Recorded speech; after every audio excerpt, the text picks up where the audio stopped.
नमस्कार जी। हाँ, सत्साई भगत जी। क्या नाम है बहन जी आपका? मेरा नाम शकुंतला भगत जी। बहन जी आप कहाँ के रहने वाले हैं? दिल्ली के रहने वाले हैं। बहन जी संत रामपाल जी महाराज से नाम दीक्षा लेने से पहले आप क्या भक्ति साधनाएं करते थे? भगत जी ब्रह्मा विष्णु महेश दुर्गा इन सब की भक्ति करते थे और मेन जो है हम शंकर भगवान को ज़्यादा मानते थे। उनकी शिवलिंग स्थापना करवाई इधर पास में एक आईटीओ पे 2 जगह शिवलिंग स्थापना भी कराई। और जब तक हम इतना मानते थे शंकर भगवान को, जब तक जल नहीं चढ़ जाता, कहीं घूमने गए हैं या किसी के घर गए हैं तो अगर जल चढ़ाने के लिए शिवलिंग नहीं मिलता था तो मैं पानी भी नहीं पीती थी। जब तक खाना तो दूर की बात है, पानी तक भी मैं ग्रहण नहीं करती थी। बहन जी पहले आप ब्रह्मा विष्णु महेश की भक्ति करते थे, शंकर जी को अपना मुख्य इष्ट मानते थे और शंकर जी को जल चढ़ाकर ही आप भोजन ग्रहण करते थे। आपकी भक्ति में बहुत गहरी आस्था थी। तो जो ये भक्ति साधना आप करते थे इनसे आपको क्या लाभ प्राप्त हुए? भगत जी लाभ तो कुछ हुआ नहीं, नुकसान तो हुआ। एक बेटा था सबसे बड़ा, वो थोड़ा सा गर्म पानी से गिर गया था, हिप्स थोड़े से हुए थे, कोई ज़्यादा जला भी नहीं था, उससे वो एक्सपायर हो गया था। इसके बाद ये 3 बच्चे हुए। ये भी ऐसे बीमार सा रहता था, लड़का भी और लड़की को भी दौरे पड़ते थे, दोनों को दौरे पड़ते थे। बहुत दुखी हो गई। मैंने कहा एक तो चला गया, अब इनको भी दौरे पड़ने लग गई, पता नहीं अब। और शंकर भगवान से इतना प्रार्थना करते थे। बहन जी आपने बताया कि शंकर जी की भक्ति करते करते आपके बेटे की मृत्यु हो गई, उसके अलावा आपके बाकी बच्चों को दौरे आने लगे। इन सब परेशानियों के बीच आपको संत रामपाल जी महाराज की जानकारी कहाँ से मिली?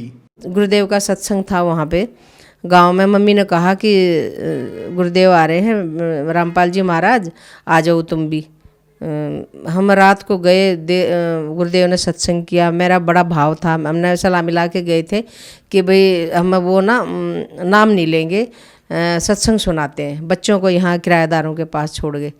तो हमने वापस आना ज़रूरी था। गुरुदेव आए, मैंने बड़ी भक्ति भाव से परमात्मा के रामपाल जी महाराज के चरण धोए। जब सलाह ये थी कि भी नाम बाद में लेंगे, पहले शिवलिंग स्थापना कराएंगे, नहीं तो भगवान रुष्ट हो जाएंगे। तो इन्होंने भगत जी गुरुदेव ने सत्संग किया। तो जब आए तो गुरुदेव मैंने बड़ी भाव से चरण धोए। लेकिन जब सत्संग हुआ ऊपर तो भगत जी गुरुदेव के चरणों में बैठे थे, तो वो उनको सत्संग गुरुदेव का अच्छा लगा। तो उन्होंने गुरुदेव ने सत्संग के बाद बोला कि भाई जो नाम लेना चाहता है बैठ जाओ, बाकी चले जाओ। सब चले गए। इन्होंने भी, ये भी भगत जी बैठे रहे। सारे परिवार ने नाम ले लिया और मैं नीचे आ गई। जब संत रामपाल जी महाराज सत्संग के बाद गए तो मेरा बस गुस्सा था थोड़ा कि फिर मैंने चरण भी नहीं छुए। अज्ञान था ना, इस वजह से। भगत जी बोले कि जब नीचे आए, मैंने कहा आपने नाम क्यों ले लिया? आप हमने तो सलाह मिलाई थी पहले शिवलिंग स्थापना करेंगे। बोले कि ले लिया मैंने तो, तेरे को पागल पता नहीं है, तेरे को ज्ञान नहीं है, ये तो बहुत पूर्ण संत है। मैंने कहा ले लूँगी, मैं भी बच्चों को दौरे पड़ रहे हैं इतने ज़्यादा, तो ले लूँगी, लेकिन इतने दुखी पहले हो रहे हैं और शिवलिंग स्थापना ही नहीं कराएंगे तो भगवान रुष्ट हो जाएंगे।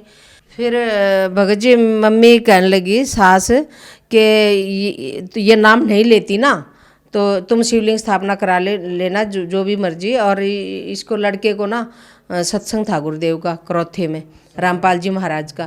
तो बोले कि लड़के को लेके आ जाएगी, ये दौरे पड़ रहे हैं ना, तो उसको नाम दिला ले जाएगी, ये नहीं लेती। तो मैं भगत जी गई वहाँ पे इसको नाम दिलाने के चक्कर में। तो वहाँ गुरुदेव का सत्संग चल रहा था तो सारे खुश हो गए कि लेके आ गई। तो परमात्मा की इतनी ज़्यादा संगत नहीं थी उस टाइम में। तो संत रामपाल जी महाराज बैठे हुए थे तो बोले कि भगत जी गुरुदेव ये आ गई शकुंतला। गुरुदेव बोले कि बेटे ठीक है, अब नाम लेगी? मैंने कहा हाँ गुरुदेव। मैंने धीरे से बोला हाँ बाबा जी। गुरुदेव नहीं निकला। तो जैसे हाँ बाबा जी, ऐसे मेरा डर था, शिवलिंग भी जो है स्थापना करनी है। तो बोले कि ठीक है बेटे। तो जैसे वो नाम हमने ले लिया, बेटे ने भी, गुरुदेव ने समझा दिया, बेटे जैसे हम बोलेंगे मैं बोलूँगा ऐसे ही आप लोग बोलना। मैंने कहा ठीक है गुरुदेव। तो गुरुदेव क्या ऐसे बाबाजी बाबाजी निकल रहा था। फिर मैंने उस दिन संत रामपाल जी महाराज से गुरुदेव ने, संत रामपाल जी महाराज ने मुझे नाम दीक्षा दे दी। बहन जी, हमने सुना है कि संत रामपाल जी महाराज से नाम दीक्षा लेने के बाद श्रद्धालु को बहुत सारे लाभ प्राप्त होते हैं। तो क्या संत रामपाल जी महाराज से नाम दीक्षा लेने के बाद आपको भी कोई लाभ प्राप्त हुए? भगत जी बहुत लाभ हुए। पहला तो जब मैंने संत रामपाल जी महाराज से नाम लिया और बेटे को दिलवाया, तो वो बेटा ऐसे कांपता था, बुरी तरह से पीछे गिरने को हो जाता था। तो वो उसके बाद एक जो बच्चा 5-5 मिनट में हिलता रहता था, तो वो उसके बाद ना फिट्स नहीं पड़े और खाता नहीं था, रोटी स्कूल नहीं भेजती थी, डर लगता था गिर जाएगा। प्रसाद दिया गुरुदेव का, इतने भर भर के प्रसाद मिलता है संत रामपाल जी के यहाँ। तो इतना सारा हलवे का प्रसाद दिया, वो तो सारा ही खा गया। बोले दादी जी और लूँगा मैं। तो परमात्मा की दया, वो बोले कि और दे दो भाई इस बच्चे को। तो उसने इतना सारा और लिया हलवा और भी खा गया। तो फिर इसके बाद हम भंडार में गए, तो भंडारे में वो कहने लगा, खीर दी, एक थाली खा ली और फिर बोले और लूँगा, और खा लिया, रोटी और खा ली। अब जो बच्चा एक रोटी नहीं खाता था और वो इतना सारा खा गया, तो मैंने कहा मरेगा क्या, इतना सारा खा लिया। तो मम्मी कहने लगी सास हमारी कि तू क्यों बच्चे को टोक रही है, ये तो परमात्मा का प्रसाद है, तो ये इसको कुछ नहीं होने वाला, तो चुपचाप इसको खाने दे जितना खाता है। तो मैंने कहा ठीक है, मैं देखूं, ये भगवान इसको तो दौरे नहीं पड़ रहे, मन मन में सोचूं। तो बोले, मैंने कहा चलो कोई नहीं, गैप हो गया होगा कि कोई बात नहीं। तो फिर लेकिन फिर मैं सोचती रही, पढ़े ना मैं देखती रहूं। तो बोले कि मैंने कहा मम्मी दौरे तो नहीं पड़ रहे इसको। कह रहे अरे बेटे, संत रामपाल जी महाराज तो पूर्ण परमात्मा हैं, मैं इसीलिए तेरे को बार बार कह रही थी, तू क्यों उलझी हुई है। जब से संत रामपाल जी से मेरे बेटे ने नाम दीक्षा ली, तब से उसको एक दौरा भी नहीं पड़ा। और संत रामपाल जी महाराज से नाम लेने से पहले ना मेरे नाक में ना डॉक्टरों ने बता रखा था, मुझे सांस नहीं आता था लेटने के बाद। तो उन्होंने कहा कि इसका तो छोटा ऑपरेशन किया, उससे बात नहीं बनी। उन्होंने कहा कि बड़ा ऑपरेशन होगा और उसके बाद बात बनेगी। तो मैंने कहा ठीक है। तो मैं ऑपरेशन के लिए चली गई। तो उसमें RML हॉस्पिटल में, तो उन्होंने कहा कि मेरे को थोड़ा शुगर की सी शिकायत थी। तो मैंने कहा कि गुरुदेव से पूछा, कहने लगे संत रामपाल जी महाराज से, बेटे देख लो जैसे करें डॉक्टर। फिर मैंने मन में मैंने प्रार्थना की कि हे संत रामपाल जी महाराज, हे गुरुदेव, मेरे को जो है बिना ही ऑपरेशन के ठीक करो, बस इतनी दया करो। तो सबके तो ऑपरेशन हो गए। मेरा एक दिन एडमिट रही, तो सबको मेरे को वो ड्रेस भी पहना दी, इंजेक्शन भी दे दिए और सबको तो ऑपरेशन हो गया। और मेरे को कहने लगे कि आपकी ना शुगर की रिपोर्ट ठीक नहीं है, और औरों को तो इंसुलिन के इंजेक्शन दे के और कर दिया ऑपरेशन। मेरे को कहने लगे कि आपका अभी नहीं होगा, बाद में आना, आपको शुगर थोड़ी सी बढ़ी हुई है। तो मैंने सबको तो इंसुलिन दे दिया। मैंने कहा ठीक है जो भी है। फिर मैं छुट्टी हो गई, दोबारा से डेट दी। मैंने तो बस परमात्मा से प्रार्थना करी, परमात्मा संत रामपाल जी महाराज बस दया करो, मेरे को जाना ही ना पड़े। मेरे को तो भगत जी ऑफिस में गई हुई थी मैं, तो मैंने बस ऐसे मैंने खींचा नाक को, तो ऐसे मलगम सा निकला। और मेरा तो वो परमात्मा ने ऐसा ऑपरेशन कर दिया कि ऐसे लाल लाल सा खून निकला, और मेरा तो बिल्कुल नाक, वो दिन है आज दिन है, बिल्कुल सही हो गया। दूसरा लाभ ये हुआ भगत जी। तीसरा लाभ भगत जी, मेरे को यहाँ पे लंग्स में ना इन्फेक्शन था। तो मैंने परमात्मा से प्रार्थना की, गुरुदेव रामपाल जी महाराज से प्रार्थना की कि गुरुदेव मेरे को ये है, इसका क्या करूं। तो गुरुदेव बोले बेटे दया करेंगे परमात्मा। भगत जी मेरा इतना ऐसे चलता था जैसे कीड़ा चल रहा है।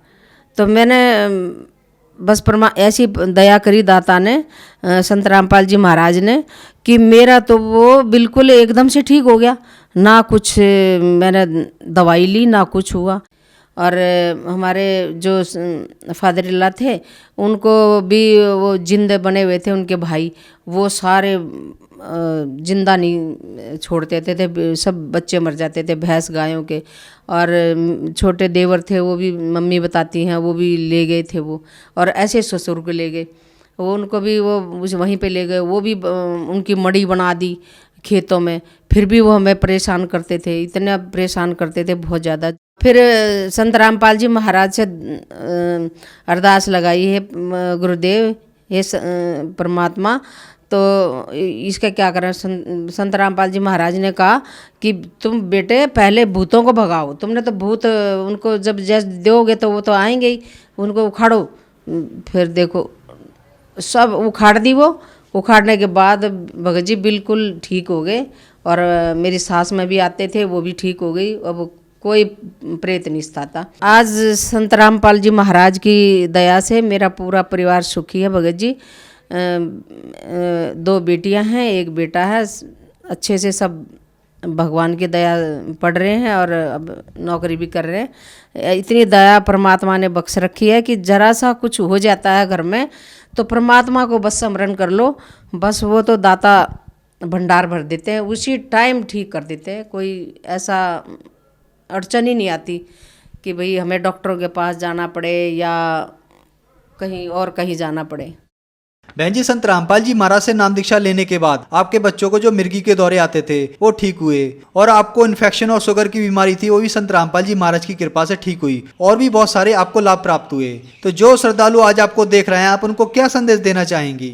मैं तो ये प्रार्थना करूंगी, संदेश क्या प्रार्थना करूंगी कि जो भी मुझे देख रहे हैं या संत रामपाल जी का महाराज का सत्संग सुनते हैं या उनको देख भी लेते हैं, सत्संग को चल रहा है, वो सत्संग उनको ध्यान से सुनना चाहिए देखने की बजाय। ये संत रामपाल जी महाराज दूसरे संतों के जैसे नहीं हैं, वो तो पूर्ण परमात्मा हैं।